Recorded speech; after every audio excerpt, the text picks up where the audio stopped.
الحمد لله نحمده ونستعينه ونستغفره ونعوذ بالله من شرور أنفسنا ومن سيئات أعمالنا من يهده الله فلا مضل له ومن يضلله فلا هادي له أشهد أن لا إله إلا الله وحده لا شريك له وأشهد أن محمدا عبده ورسوله أما بعد قال الله تعالى وَإِذَا سَأَلَكَ عِبَادِي عَنِّي فَإِنِّي قَرِيبٌ أُجِيبُ دَعْوَةَ الدَّاعِ إِذَا دَعَانِ فَلْيَسْتَجِيبُوا لِي وَلْيُؤْمِنُوا بِي لَعَلَّهُمْ يَرْشُدُونَ۔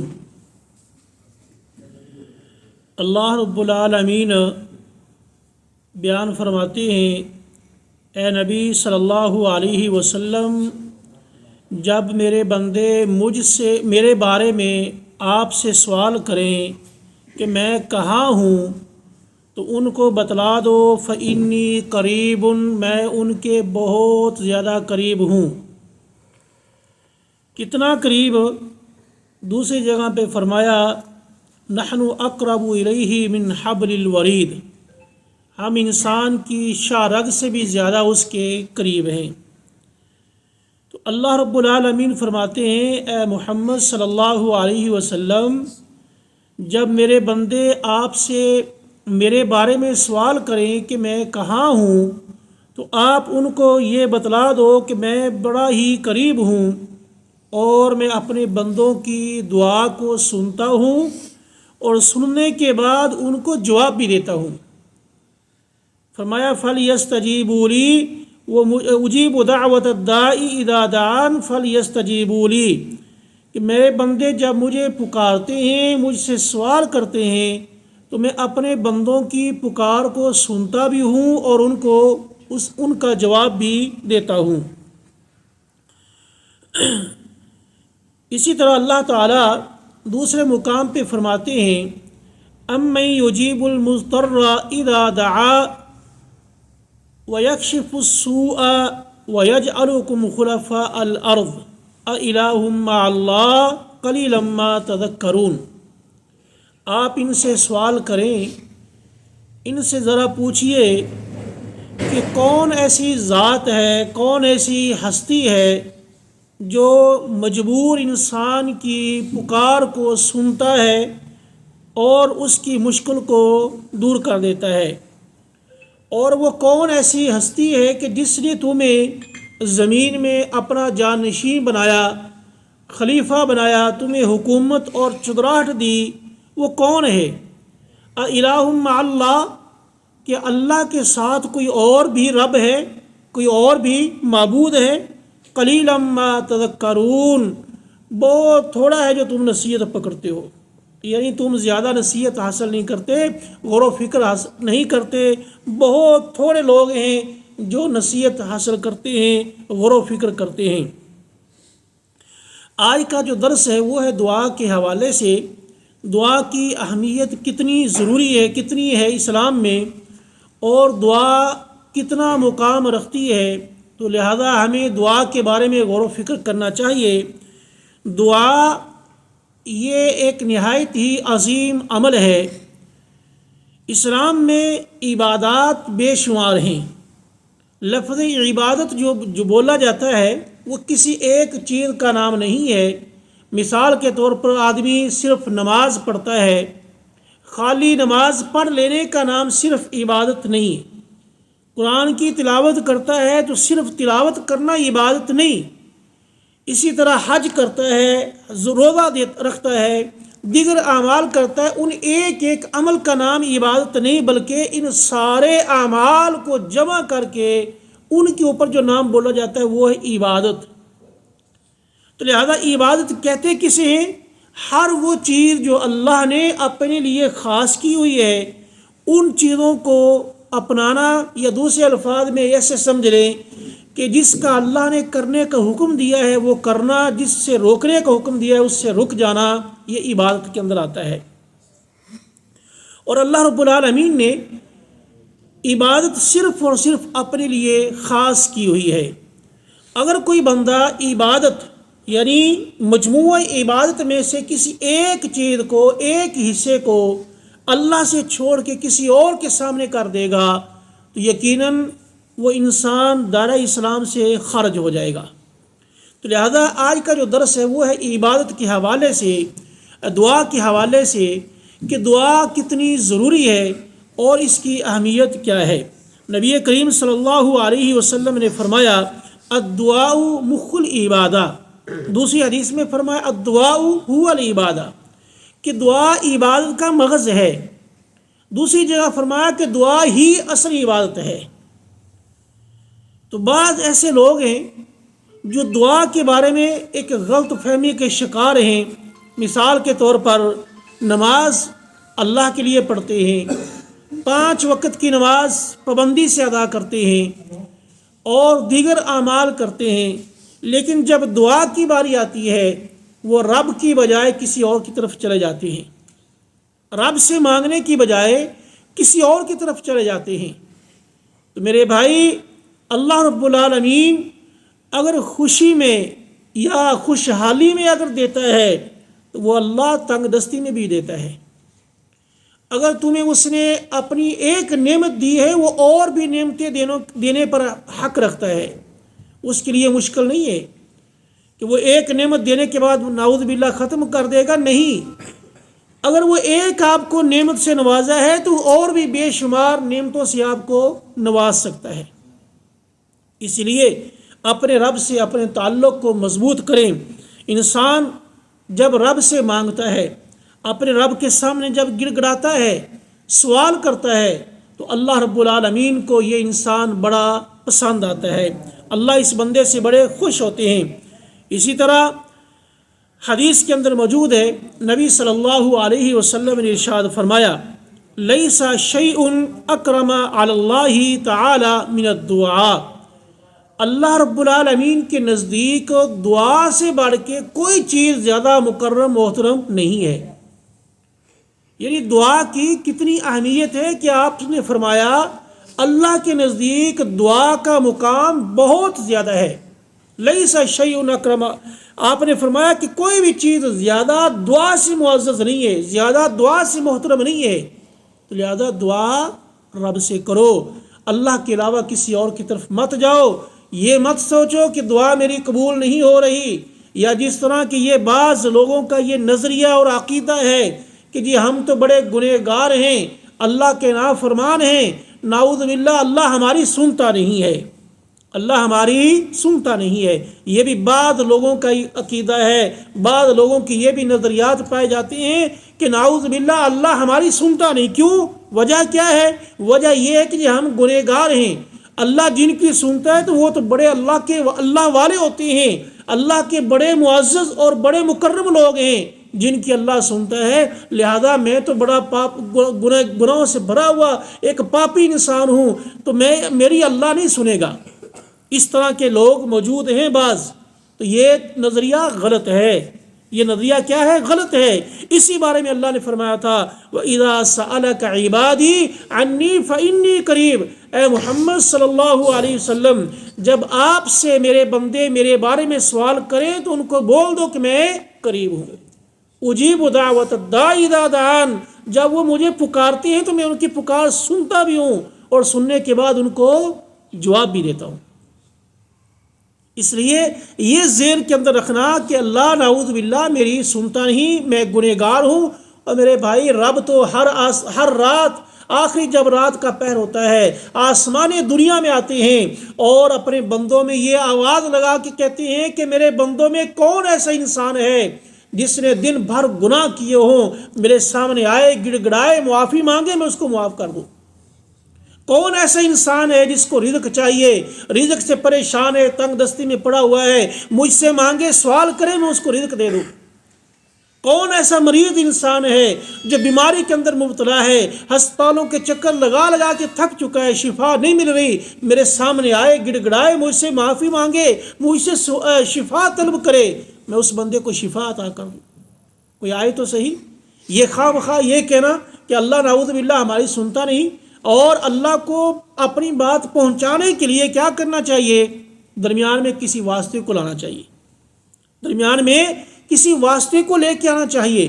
یہ ہے ہمارے بعض بھائیوں کا نظریہ، جب کہ اللہ رب العالمین کے سامنے جب انسان سوال کرتا ہے تو اللہ کے درمیان کسی اور کو نہیں لایا جا سکتا، کیونکہ اللہ بندے کی ڈائریکٹ سنتا ہے. جب ہم یہ نظریہ بنا لیں گے کہ اللہ کے قریب ہونے کے لیے، اپنی بات رب تک پہنچانے کے لیے کسی واسطے کو یا کسی بزرگ کا درمیان میں ہونا ضروری ہے، تو پھر میرے بھائی ہمارے اور آج سے تقریباً 1450 سال پہلے مشرکین مکہ کے عقیدے میں کوئی فرق نہیں رہا. کیوں؟ اس لیے کہ جب ان کو کہا جاتا تھا کہ یہ بتوں کے پاس کیوں جا رہے ہو، ان کے سامنے نذرانے کیوں پیش کرتے ہو، ان کے سامنے دعا کے لیے ہاتھ کیوں پھیلاتے ہو، تو وہ آگے سے کیا کہتے تھے؟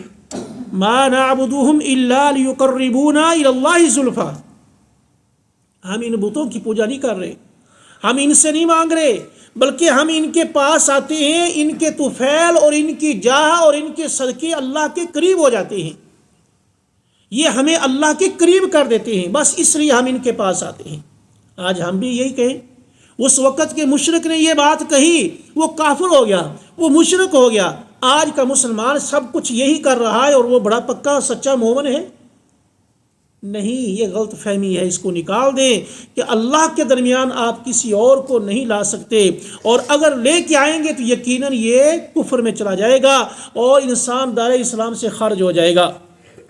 اسی لیے درمیان میں اگر کوئی واسطہ انسان، ہاں یہ جائز ہے واسطہ لگانا، لیکن کون سا؟ جسے ہم وسیلہ کہتے ہیں. وسیلہ کون سا؟ حقیقی بات یہ ہے کہ ہماری اکثر لوگوں کو وسیلے کا علم نہیں کہ وسیلہ ہوتا کیا ہے. بس دوسرے کے اوپر یہ فتویٰ لگا دیں گے کہ یہ فلاں وسیلے کا منکر ہے.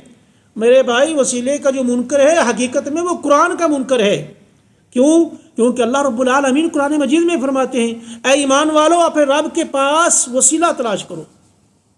جو ایمان والے ہیں وہ اپنے رب کے قریب ہونے کے لیے وسیلہ تلاش کرتے ہیں. اور وسیلہ ہوتا کیا ہے؟ سب سے پہلی جو چیز وسیلے کے اندر، انشاءاللہ اس پر آگے تفصیل سے بات ہوگی اگلے درس میں، تو وسیلے کے اندر سب سے جو مین چیز ہے وہ ہے اللہ کے نام کے ساتھ آپ وسیلہ ڈالیں اور اللہ کے اسم اعظم سے آپ کیا کریں؟ سوال کریں. جس طرح کہ حدیث کے اندر موجود ہے کہ صحابی جو ہیں وہ نبی صلی اللہ علیہ وسلم نے جب ان کو تعلیم دی اور جب وہ وسیلے کے لیے اللہ کے سامنے دعا کیا کرتے تھے تو یہ کلمات، اس طرح کے کلمات بولا کرتے تھے. تو ہمیں بھی یہ کلمات کہنے چاہیے، جیسے کہ حدیث کے اندر یہ موجود ہے، بندہ یہ کہے اللہم انی اسألک بانک انت الرحمن الرحیم اللطیف الخبیر ان تعافنی. یعنی اس طرح کے کلمات انسان بولے، اللہ تو رحمان، تو رحیم ہے، تو لطیف ہے، تو خبیر ہے، باخبر رکھنے والا ہے، انت عافنی، تو مجھے معاف کر دے. یعنی دیکھو تو انسان اللہ کے سامنے یہ اللہ کے سب سے جو پہلی چیز وسیلے کی وہ ہے اللہ کا نام کا وسیلہ اللہ کو دے کے سوال کرنا. جیسا کہ ایک آدمی نبی صلی اللہ علیہ وسلم کے پاس بیٹھا دعا کر رہا تھا، کہہ رہا تھا اللہم انت الاحد الصمد الذی لم یلد ولم یولد ولم یکن لہ کفوا احد. یہ کلمے اس نے بولے. نبی صلی اللہ علیہ وسلم نے فرمایا تو نے اللہ سے ان کلمات کے ساتھ، اللہ کی ان صفات کے ساتھ سوال کیا ہے کہ اگر ان کلمات کے ذریعے اللہ سے مانگا جائے اللہ اس انسان کو کبھی رد نہیں کرتا، اور اگر ان کلمات کے ذریعے کوئی پناہ مانگی جائے اللہ اس کو پناہ ضرور دے دیتا ہے. یعنی اتنے عظیم یہ کلمے ہیں. مطلب یہ ہے کہ اگر سوال کرنا ہے، دعا کرنی ہے، تو اپنی دعا کے اندر اللہ کے ناموں کا وسیلہ ڈالو، اللہ کو اس کے نام کا واسطہ دے کے سوال کرو. جیسے اللہ تعالیٰ فرماتے ہیں وَلِلَّهِ الْأَسْمَاءُ الْحُسْنَى فَادْعُوهُ بِهَا. اللہ کے بڑے نام ہیں، اچھے اچھے نام ہیں، انہی ناموں میں سے کسی بھی نام کے ساتھ اللہ سے سوال کیا کرو. دوسری قسم ہے نیک عمل کی. انسان پریشان ہے، دعا کر رہا ہے یا کوئی پریشانی آئی ہے تو اپنے دعا کے درمیان اپنے نیک عمل کو اللہ کے سامنے وسیلہ دے سکتا ہے. جیسا کہ وہ نیک عمل جو اس نے صرف اور صرف رب کی رضا کے لیے کیا تھا، بس اور کسی کے لیے نہیں. جس طرح کہ صحیح بخاری میں، مسلم میں یہ حدیث موجود ہے کہ بنی اسرائیل کے 3 آدمی وہ سفر میں جا رہے تھے، موسم کی خرابی کی بنا پہ ایک غار کے اندر پناہ لی. جب غار کے اندر چلے گئے تو اچانک ایک چٹان گرتی ہے جس نے غار کا دروازہ منہ بند کر دیا. اب لوگ پریشان ہو گئے، چٹان اتنی بڑی ہے کہ وہ 3 آدمی مل کے بھی اس کو پیچھے نہیں کر سکتے۔ اب وہاں ان کو یا تو موت نظر آ رہی ہے، یا پھر یہ کہ انہوں نے آپس میں مشورہ یہ کیا کہ ہم اپنے ان اعمال کو تلاش کریں جن عملوں کو ہم نے صرف اور صرف اللہ کی رضا کے لیے کیا ہوا ہے، بس اور کوئی مقصد نہیں۔ وہ عمل صرف اور صرف اس لیے کیا گیا کہ رب راضی ہو جائے، اس میں کوئی ریاکاری نہیں، کوئی شہرت نہیں، کوئی اور دکھلاوا نہیں۔ تو لہذا تینوں نے اپنا ایک ایک عمل تلاش کیا، رب کے سامنے وسیلہ ڈالا، رب سے سوال کیا اس عمل کے ذریعے، اللہ یہ عمل تیری رضا کے لیے کیا ہے، تو جانتا ہے، اور ہمیں اس مصیبت سے نجات دے دے۔ اللہ نے نجات دے دی۔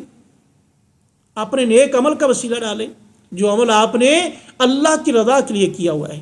تیسری قسم ہے نیک آدمی سے دعا کروانا، کہ آپ دیکھتے ہیں کہ فلاں بڑا عالم ہے، بڑا متقی ہے، پرہیزگار ہے اور توحید کا پابند ہے، آپ اس کے پاس جا کے اپنی پریشانی بیان کر سکتے ہیں کہ آپ اللہ سے دعا کریں، اللہ میری پریشانی دور کر دے۔ تو یہ مختصر سا یہ وسیلے کی صورتیں ہیں، آپ انہی انداز میں اپنی دعا کے اندر اپنائیں تو آپ اللہ رب العالمین کے سامنے اس طرح دعا کر سکتے ہیں، اس میں کوئی حرج نہیں ہے، یہ جائز ہے۔ لیکن جس میں اختلاف ہے وہ ہے وسیلہ شخصی، اللہ کو کسی شخصیت کا واسطہ دے کے سوال کرنا۔ انشاءاللہ اگلے درس میں اس پر بات ہوگی۔ تو بہرحال دعا جو ہے یہ بڑی ضروری ہے، اور اس کا بڑا مقام ہے کہ اگر انسان 5 وقت کی نماز پڑھتا ہے، صوم و صلات کا پابند ہے، اور اسی طرح حج اور روزے وغیرہ سارے نیک اعمال کرتا ہے، لیکن دعا کسی اور کے سامنے کرتا ہے، تو اس کی ساری عبادات ضائع اور برباد ہو جائیں گی، کسی کام کی نہیں رہیں گی، رد کر دی جائیں گی۔ کیونکہ اس نے مانگا کسی اور سے ہے۔ آج لوگوں کا عجیب ذہن بن گیا ہے، بعض ایسے لوگ ہیں کہ جن کا یہ نظریہ ہے کہ دعا اگر میں نے ابھی مانگا ہے اللہ سے، مجھے بس ابھی ہی چاہیے۔ یعنی ایسے جلد باز لوگ ہوتے ہیں۔ اللہ رب العالمین انسان کی خواہش کے مطابق نہیں چلتا، یہ یاد رکھیں۔ اللہ رب العالمین وہ اپنی مرضی، اپنی منشا کے مطابق چلتا ہے، وہ انسان کے مطابق نہیں چل رہا۔ جو اللہ کو اچھا ہوگا، جو اللہ تعالیٰ دیکھیں گے کہ یہ صحیح ہے بندے کے لیے، اس کے مطابق وہ فیصلہ کرے گا۔ انسان ہے، وہ اللہ سے مانگ رہا ہے، کچھ عرصہ مانگا، پریشان ہو گیا، مجھے نہیں مل رہا، اب اس کے ذہن کے اندر یہ وسواس بیٹھنا شروع ہو گئے، کون سے؟ کہ جی اللہ رب العالمین نعوذ باللہ میری سن نہیں رہا، اللہ میری نہیں سن رہا۔ جب انسان کے ذہن کے اندر یہ بات آتی ہے، یہ شیطان وسوسہ ڈالتا ہے، تو انسان اگر اس وقت اس کو توبہ کرنی چاہیے اور اللہ کے قریب آنا چاہیے، نہ کہ انسان اپنے رب سے دور بھاگے۔ جب انسان انہی وسواس پر عمل کرے گا کہ ہو سکتا ہے جی میرے اندر کچھ خامی ہے، میرے کچھ اعمال ایسے ہیں کہ جن کی وجہ سے میری دعا قبول نہیں ہو رہی، تو پھر میرے بھائی اپنے ایمان کی طرف غور و فکر کرنا ہوگا، وگرنہ انسان اپنے ایمان سے ہاتھ دھو بیٹھے گا۔ کیونکہ انسان کا اللہ پہ یقین ہونا چاہیے، اور یقین کے اندر شک نہیں ہونا چاہیے۔ جب آپ رب سے مانگتے ہیں، اس انداز سے مانگتے ہیں کہ آپ کے دل کے اندر ہے پتہ نہیں مجھے ملے گا نہیں ملے گا، اللہ تعالیٰ ایسی دعائیں سنتا ہی نہیں، نہ ان کو قبول فرماتا ہے۔ جس طرح کہ حدیث کے اندر موجود ہے، ابو ہریرہ رضی اللہ تعالیٰ عنہ بیان فرماتے ہیں، ادعوا اللہ وانتم موقنون بالاجابہ، اللہ سے جب بھی سوال کرو اور اس سوال پر یقین کے ساتھ دعا کیا کرو کہ یہ اللہ مجھے دے گا، یہ اللہ تعالیٰ مجھے دے گا۔ یہ اس یقین کے ساتھ جب سوال کرو گے تو اللہ رب العالمین تمہاری دعائیں سنے گا بھی۔ وَاعْلَمُوا أَنَّ اللَّهَ لَا يَسْتَجِيبُ دُعَاءَ مِنْ قَلْبٍ غَافِلٍ لَاهٍ، آپ نے فرمایا اللہ اس بندے کی دعا نہیں سنتا، نہ اس کو قبول فرماتا ہے جو انسان اس انداز سے دعا کرتا ہے کہ اس کے دل کے اندر یہ شک پڑا ہوا ہے، غافل یعنی بے خبر۔ ایک ہے آدمی نے ایسے ہاتھ اٹھائے، کچھ نہیں پتہ میں نے مانگا کیا ہے، اس کو پتہ ہی نہیں کہ میں نے مانگا کیا ہے۔ جس طرح کہ آج کل ایک رسم بنی ہوئی ہے، ہر نماز کے بعد دو ہاتھ اٹھانے ضرور ہیں، کچھ مانگا ہے یا نہیں مانگا اس کا کوئی علم نہیں۔ دعا کریں، یقین سے کریں، جو مانگ رہے ہیں آپ کو پتہ ہونا چاہیے میں نے کیا مانگا ہے، اور جو مانگ رہے ہیں جس ذات سے مانگ رہے ہیں اس کے دینے پر بھی یقین کریں کہ وہ ذات مجھے عطا فرمائے گی۔ حدیث میں موجود ہے جب انسان اپنی دعا قبول نہ ہونے کے بارے میں غور و فکر جب کرے گا تو یقیناً کئی چیزوں سے بچ جائے گا۔ اس کے اندر سب سے بنیادی چیز ایک یہ ہے، آپ صلی اللہ علیہ وسلم نے فرمایا اللہ تعالیٰ اس بندے کی دعا قبول نہیں فرماتا۔ کس بندے کی؟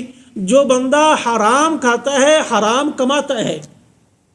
صحیح مسلم میں حدیث موجود ہے، آپ نے فرمایا ایک آدمی آتا ہے، دور دراز کے سفر سے آ رہا ہے اور اس کے بال بکھرے ہوئے ہیں، کپڑوں کے اوپر گرد پڑی ہوئی ہے اور اس کی پراگندہ کفیت بنی ہوئی ہے، اور آ کے کہتا ربی ربی دعا کر رہا ہے، میرے رب مجھے یہ بھی عطا کر دے، مجھے معاف کر دے، مجھے رزق عطا فرما۔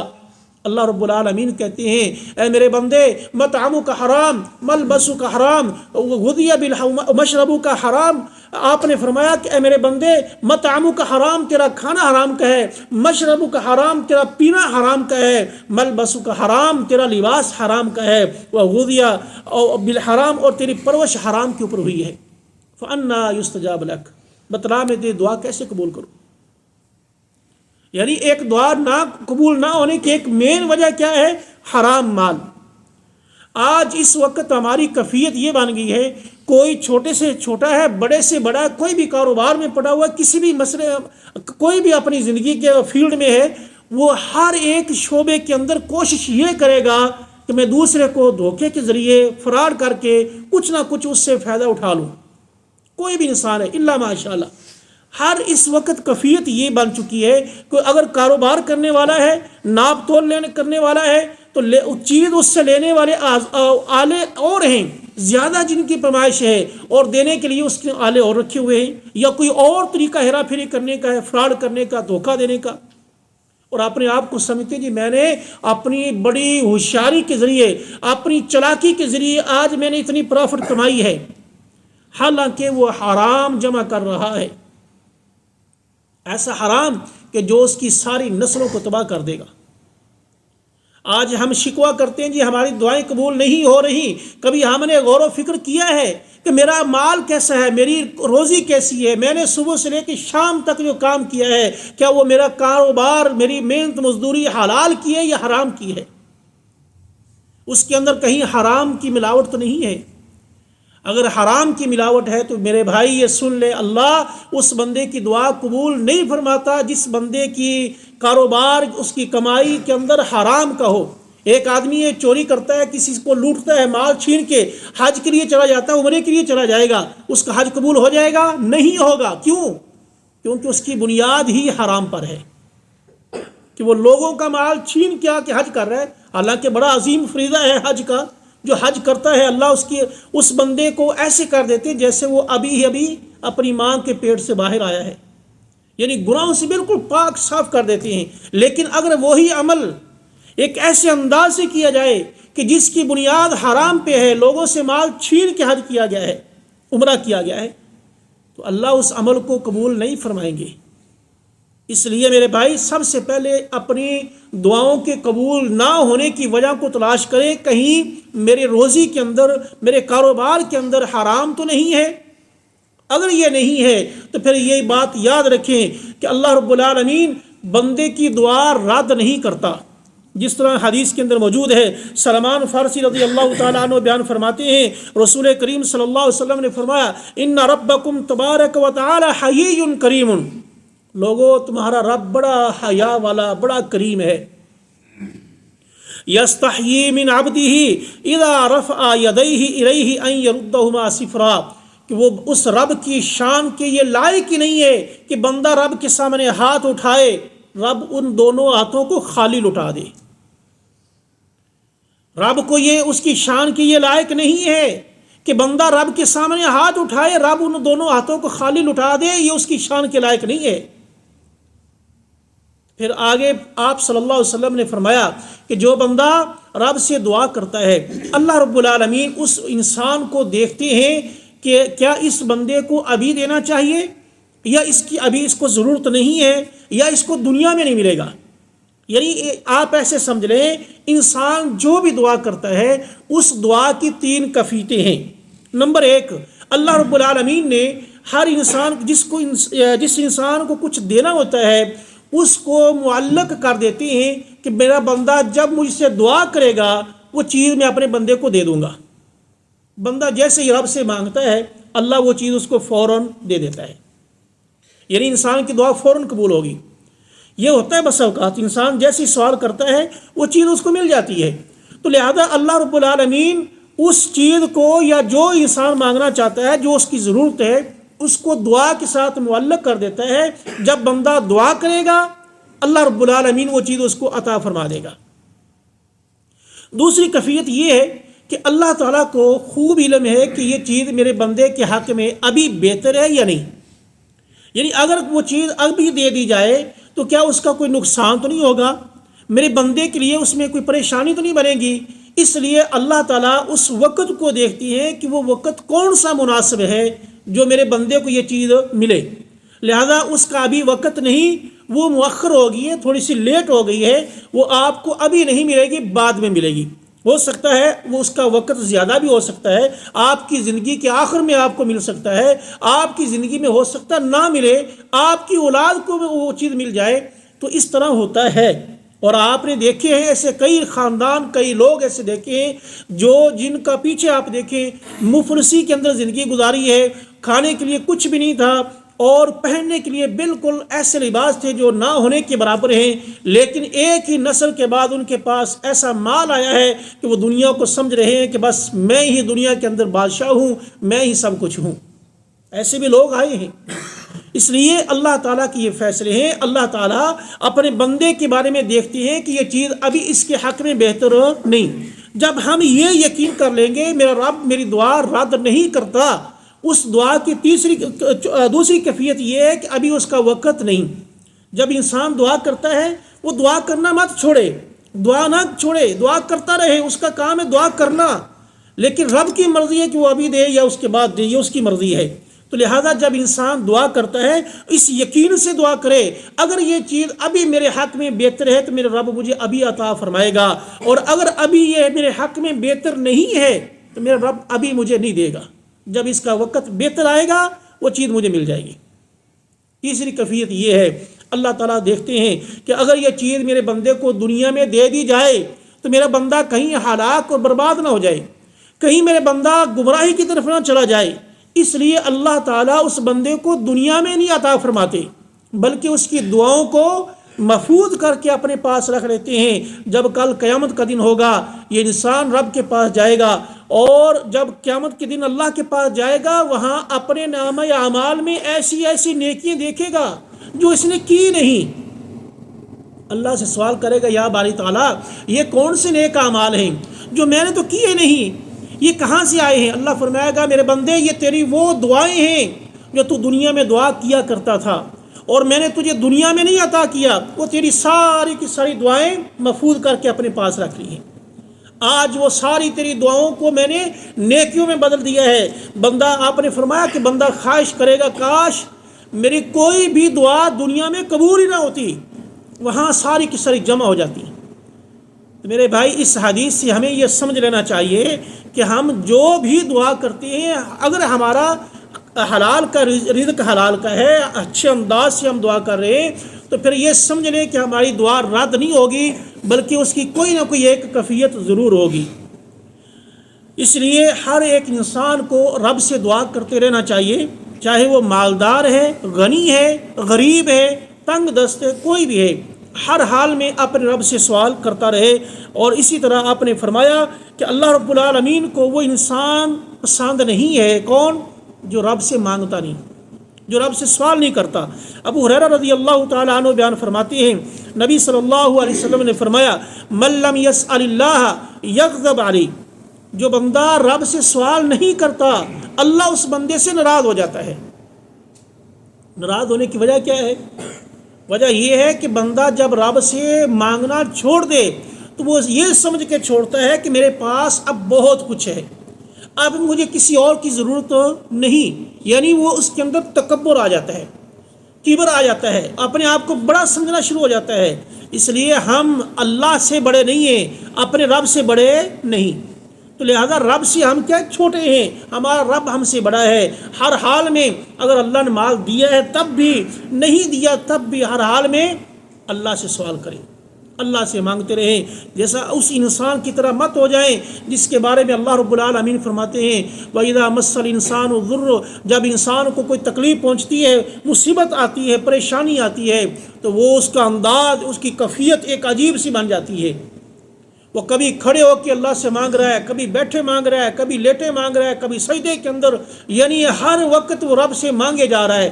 لیکن جیسے ہی اللہ رب العالمین اس کی پریشانی، اس کی مصیبت دور کر دیتا ہے، فرمایا مرہ کأن لم یدعنا، اس بندے کی کیفیت ایسی ہو جاتی ہے جیسے اس نے ہم سے کبھی سوال ہی نہیں کیا، وہ کبھی ہمارے سامنے گڑ گڑایا ہی نہیں، اتنا وہ رب کو بھول جاتا ہے۔ اور ایسے لوگ مثالیں بے شمار موجود ہیں معاشرے کے اندر۔ اللہ رب العالمین نے اگر کسی کو اپنے رزق سے، مال سے نوازا ہے، وہ دنیا میں ایسے سمجھ رہا ہے میں تو جدی پشتی اپنے باپ دادا سے امیر اور اسی طرح چلا آ رہا ہوں۔ نہیں میرے بھائی، یہ مال کسی کا نہیں ہے، آج ایک کے پاس ہے، کل کسی اور کے پاس ہوگا۔ کتنے ایسے آپ نے دیکھے ہوں گے جن کے کاروبار بہترین قسم کے تھے، ان کے پاس جائیدادیں بے شمار تھیں، لیکن ہماری ہی زندگی کے اندر ایک وقت ایسا آیا کہ وہ مفلس ہو کے رہ گئے، ان کے پاس کھانے کے لیے کچھ نہیں بچا، اور جو بادشاہ کی زندگی گزار رہے تھے وہ مفلسی کی زندگی گزار رہے ہیں۔ تلک الایام نداولها بین الناس، یہ اللہ رب العالمین کے فیصلے ہیں۔ اللہ تعالیٰ لوگوں کے اندر تبدیل کرتا رہتا ہے، آج اس کو دے دیا کل کسی اور کو مل جائے گا، آج میرے پاس ہے یہ کل کسی اور کے پاس چلا جائے گا۔ اس لیے رب سے اپنے تعلق کو مت بھولیں، رب سے اپنے تعلق کو مضبوط کریں۔ اللہ سے دعا ہے اللہ رب العالمین عمل کی توفیق عطا فرمائے، جو کمی کوتاہی اپنی رحمت سے معاف فرمائے۔